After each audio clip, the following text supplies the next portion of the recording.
नमस्कार सलाम दोस्तों, मैं एस बी चावड़ा आज आपके सामने परिवेश से कक्षा 7 की चैप्टर 1 उनको नमन करे कविता का भावार्थ आपके सामने प्रस्तुत करने जा रहा हूं। दोस्तों, आपसे एक निवेदन है कि अगर आपने मेरी इस चैनल को सब्सक्राइब न किया हो तो ज़रूर से कर देना। तो अब हम देखेंगे उनको नमन करे कविता का भावार्थ। चट्टानों जैसा दृढ़ निश्चय, अतुलित जिनका बल, अतुलित शौर्य पराक्रम, अतुलित अद्भुत रण कौशल। हमको अमृत मिले इसलिए पीते स्वयं गरल, जिनके यश का गान निरंतर धरती गगन करे, उनको नमन करे, आओ उनको नमन करे। तो दोस्तों, अब हम इसका भावार्थ समझेंगे।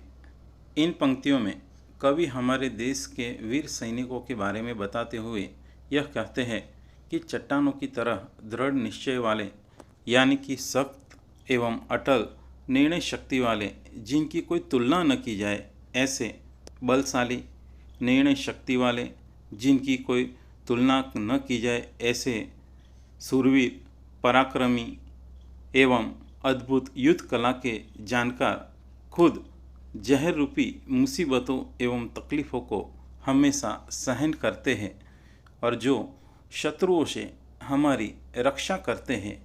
हमें सुख शांति रूपी अमृत मिले इसलिए खुद हमारी तकलीफ़ों को अपने ऊपर ले लेते हैं, जिनकी कीर्ति और यश का गान यह धरती और गगन करती है।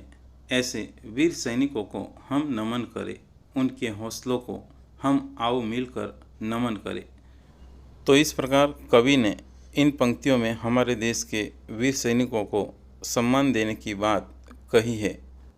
अब हम आगे की पंक्ति को पढ़ने का प्रयत्न करेंगे। भूल गए अपनी सुख सुविधा, भूल भूख और प्यास, अविचल जमे रहे सीमा पर निशिदिन 12 मास। आँच न आने दी देश पर है साक्षी इतिहास, आँच न आने दी देश पर है साक्षी इतिहास। जाड़ा गर्मी धूप शीत हंस हंस कर सहन करे, उनको नमन करे, आओ हम उनको नमन करें। अब हम इसका भावार्थ देखने का प्रयत्न करेंगे। जो अपनी सुख सुविधाओं को भूल गए हैं, जो हमेशा दुश्मनों से लड़ते रहते हैं और लड़ते वक्त ना ही भूख और ना ही प्यास की परवाह करते हैं, बस अपना कार्य ही करते रहते हैं, बिना डरे थके हमारे देश की सुरक्षा के लिए सीमा पर डटे रहते हैं। चाहे दिन हो या रात हो, साल के 12 महीने सरहद पर अटल खड़े रहते हैं। जिसने आज तक हमारे देश पर एक आंच तक नहीं आने दी, जिसका साक्षी खुद इतिहास है, जो बता रहा है कि हमारे देश के ऐसे वीर सैनिक किस प्रकार ठंडी गर्मी बारिश चाहे कोई भी मौसम हो, कैसी भी परिस्थिति हो, उन्होंने हमेशा हंसकर सारी तकलीफ़ें और पीड़ाओं को सहन करके हमारे देश की सीमा पर रक्षा की है। उनको नमन करें, आओ हम सब उनका सम्मान करें, उनका आदर करें। तो इस प्रकार कवि ने इन पंक्तियों में भी हमारे देश के सैनिकों का सम्मान करने की बात की है, उनको नमन करने की बात यहाँ पर बताई गई है, क्योंकि वो रात दिन हमारे देश की रक्षा करते हैं और हमें आराम से सुख चैन से रहने के लिए खुद तकलीफ़ें सहन करते हैं। तो इसीलिए उनको नमन करने की बात यहाँ पर कही गई है। सैनिक अपने देश के उन्नत बाल सरीखे हैं, देश की रक्षा में चौकन्ने ढाल सरीखे हैं और देश के दुश्मन की खातिर काल सरीखे हैं। हाहाकार मचा देते जब अरी का दमन करे, उनको नमन करें, आओ हम उनको नमन करें। इसका भावार्थ इस प्रकार है। हमारे देश के सैनिक हमारे देश की रक्षा करने वाले एक अद्भुत उच्च प्रकार की ढाल के समान बनकर सीमा पर डटे रहते हैं।